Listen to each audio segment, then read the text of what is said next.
The new Corolla Cross. Fill it with friendship and family. The new Corolla Cross. Filled with life. It is TV powered by World Sports Betting. It is times.co.za. It's Nedbank Cup last 32 at Durban's Moses Mabhida Stadium. Nalapho ke iChakuma bisamkela khona iOrlando Pirates. I'm sure abanye bazibuza Chakuma, Durban, Moses Mabhida Stadium.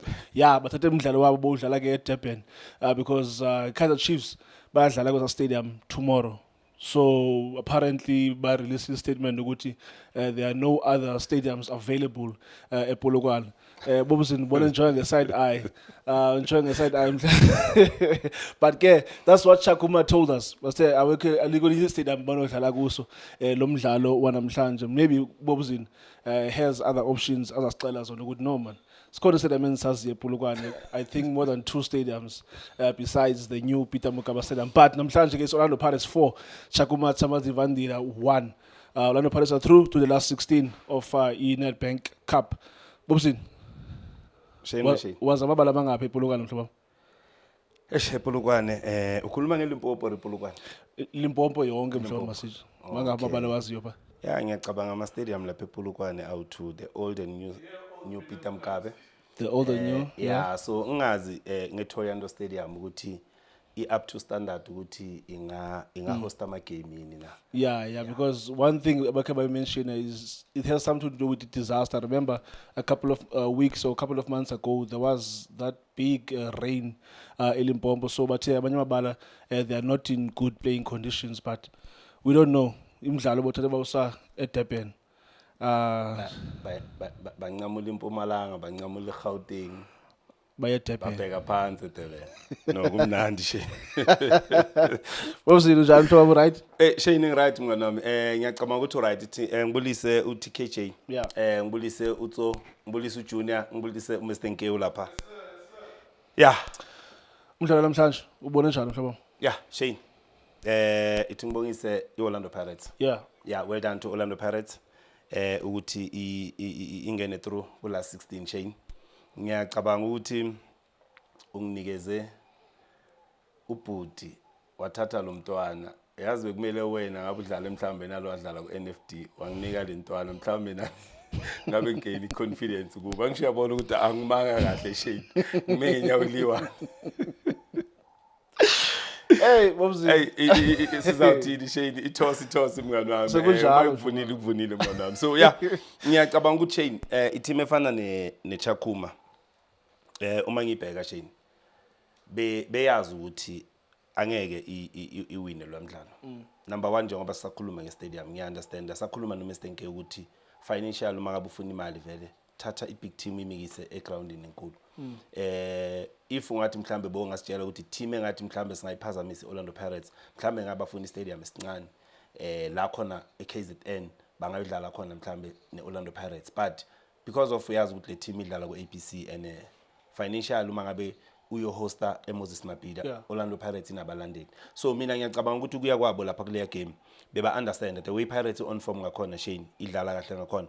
Ngiyacabanga ukuthi nabo bebazi ukuthi uma ngabe bathi sikhonile ukuceda 90 minutes ngedraw kuzoba kuyinhlanhla. The way Orlando Pirates on form ngakhona I don't think ukuthi bebangakwazi ukumelana nela team. I saw the way badlala ngakhona first half they tried ukuthi bafuna ukupress iPirates bafuna ukudlala because they've got nothing to lose Shane udlala neOrlando Pirates akunasidingo sokuthi ungayipaka ibhasi because at the end of the day bazokubreaka Shane banayo yonke iquality ebadlali ebangakhona ukubreaka ngayo and Orlando Pirates I think bengakwazi nokuthi idlalele next to the box ukwenza ama set piece ikwazi ukuphanisha team efana neChakuma. So ngiyacabanga ukuthi bebazi uma ungabheka abadlali phakathi enkundleni abadlali abafana nabo Bomponzo nabo Ngobe they tried lentwana even though ubona iquality neOrlando Pirates ingafani. They tried ukuthi bafuna ukucombine ama pass but uyobreaka kanjani because Orlando Pirates they organized uma ungabheka phakathi enkundleni nasemove. So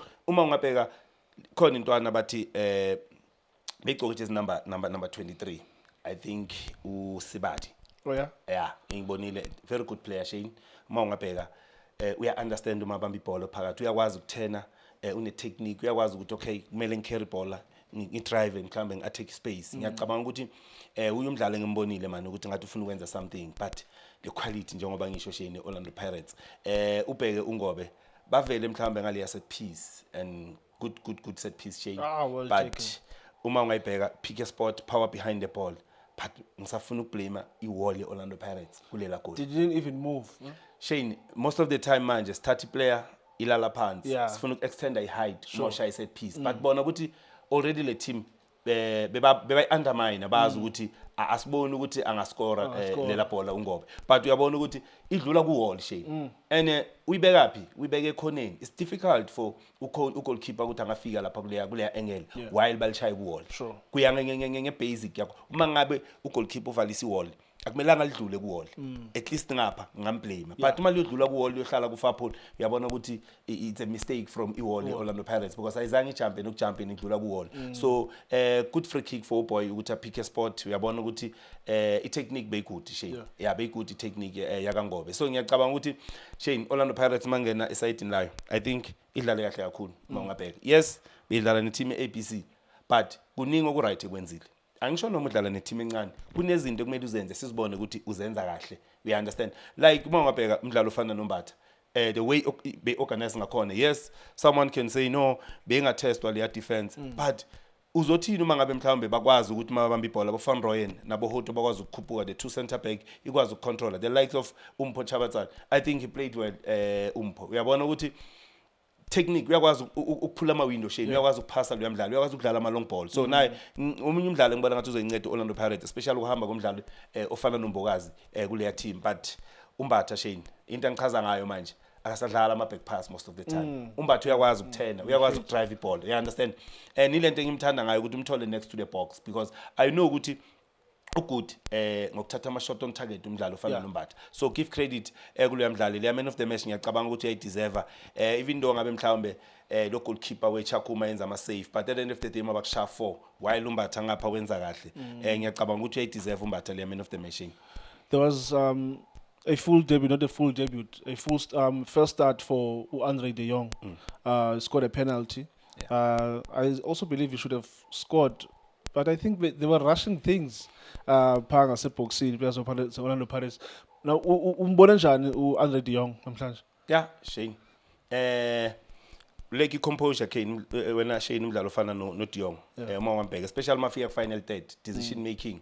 Ucoach umbonile line agcina athi please thathani isikhathi senu ningarush because uyabona ukuthi bayaphenika ngathi mhlambe abadlali bafana nebu de Jong badlala ne-team mhlambe engathi bafuna uku-equalize aba-under pressure so ngibonile ukuthi ila khona beyimshaya khona but ukuhamba ahamba yo-collect ama-ball i-de Jong engimaziyo uyakwazi ukuhamba yo-collect ama-ball and akwazi nokuthi abone umdlalo ofana noButhuma you understand into eright le ukuthi mangabe udlala as a 10 ukwazi ukuthi umuntu odlala phambi kwakho niconnectana kanjani abantu abadlala umuntu odlala i8 ne6 ni connecta kanjani nabo for ukuthi nikwazi ukujoina le combination play wena nabo so ngiyacabanga ukuthi so far so good man angiboni ukuthi mhlambe umdlalo ofana noDe Jong ngathi akusimdlalo uyamazi Shane ngendlela ngakhona quality player so coach give credit to him mawungabheka lento ayenzile especially ukurotate abanye abadlali ebekade bangadlala abalethe today enye into engimncoma ngayo ukuletha uSesane ngalesa sikhathi umdlalo obuya ku injury Shane kumele ummanage to give uSesane le 10 minutes kusho kona ukuthi kumele abe ready awumani umlethe nje mhlambe kulama game ubona so uyabona ukuthi njengoba bamlethe manje kusho kona ukuthi kuleya defense yeOrlando Pirates babuya futhi ukuhamba kwaMbokazi baya regroup ababa right Shane we understand ubuya kwaSesane noChabatsane ngapha kusho kona ukuthi i-defense yeOrlando Pirates iyabuya iba right so I like not the way introduce abadlali abafana naboTito uTito ufike wa change yonke into uma ungabheka uTito ufike waletha lento mhlawumbe abadlali beOrlando Pirates bebangayilethi abadlali abafana nabo Apolis badlali abafana nabo Mremi uTito uyazi ukuthi kumele ngiminus kumele ngi-attack space bheka the way ajoyine ngakhona nomdlali ofana noMbuthuma you understand then upass ibhola uranele spaceni good finisher and ushaya ngeweaker foot yakhe leya yaka right so uyabona ukuthi ungene wa change yonke lento noSiphombule wangena wa change yonke lento so ngiyacabanga ukuthi ama-sub wakhe amsebenzele especially kulabo badlali labo second half bafike benza yonke into bakwazi ukumanage igame because we are playing with i-team efana neChakuma there's no need sometimes ukuthi utrain leya yonke leya energy because you still have more games to play just manage your game Shane ukwazi ukuthi okay igame into kumele siyenze is to win the game manje because bebafuna ukuyiwina then bakwazi ukumanage le game. I think they did very well ngayo yonke indlela ngibone ngakhona but ngine problem Shane namanje ngisasho ngithi ngicela iOrlando Pirates ikwazi mhlambe nawe nje ubeke umthandazo kumdlalo ofana noChina uNkulunkulu amgcina angatholi injalo Shane because ngibona kune crisis kuleya goalkeeping department ubuthelezi Shane I don't think ukuthi if uChina manje angaba ku suspension for example angayimela mhlawumbe le lempi mhlawumbe ekhona nangandlela iperformance yaka China ingakhona because iOrlando Pirates ifuna ukudlala emove and uyambona enyaweni akekho right so ngiyacabanga ukuthi nehandling yakhe ngendlela ngimazi ngakhona inokumshaya uya understand so let's hope Shane ukuthi uzo improve lapha nalapha umdlalo ofana nobuthelezi the way simazi ngakhona bekavimba ukuthi TS Galaxy so yeah ngiyacabanga Shane let's give credit ngicongratulate iOrlando Pirates for ukuthi ingene ku last 16 Shane. Bobzin, thank you so much for your analysis. When Nedbank Cup last 32, Orlando Pirates are through to the last 16. Remember, they finished as runners up last season. Remember, at Lagos Stadium, C1 in Moses Mabhida. Remember, against Kaizer Chiefs last season, the final. Nedbank Cup, by Kala, Lagos Stadium, C1 again. Journey habo 2026. No, I'm saying. By Kala la bagcine khona. By Kala la bagcine khona last season. Okay, let's hope bazogcina futhi Shane. Orlando Pirates izodlala ifinal. Phela ukhumbule ukuthi Kaizer Chiefs iphumile ku Nedbank. And labantu ebakhiphe ku semi-final nakuma finals basasekhona manje. So kusho kona ukuthi la igcine khona iOrlando Pirates iqala khona ivula le yankundla kule final. Let's hope ukuthi ingahle mhlawumbe idlalele eMoses Mabhida itholakala lapha iOrlando Pirates. Bobzin mhlawumbe yasinika umkhombandlela ukuthi Orlando Pirates might go all the way to the final but ke uzabe ngathi into isothusayo because in the past seasons there's only been one team edlala finals and that's Orlando Pirates. Bobzin masibane ngomso mhlobam. There's important games efuneka zidlaliwe ngomso. Kaizer Chiefs bafuna ukwenza sure ukuthi bodlala ke i-quarter finals CAF Confederations Cup. Sundowns nayo on the other hand finalists last season they want to make sure ukuthi bodlala ke i-quarter finals the CAF Champions League badlala ke ngomso eDRC against okay kuba idlala nabapha abadlali ngalo mission umdlalo we1 kule team edlala neSundowns it's Orlando Pirates 4 Chakuma Chamade Vandira 1 mdlalo Nedbank Cup. Thank you so much for watching iDiski TV. Hola bafethu, this is Junior Kanye. Please subscribe to iDiski TV. This is Bongane Benedict Vilakazi, they call me so. Niyazi bafethu, Amakhosi for life, they are back in winning ways. Please, siyacela ukuthi subscribe iDiski TV.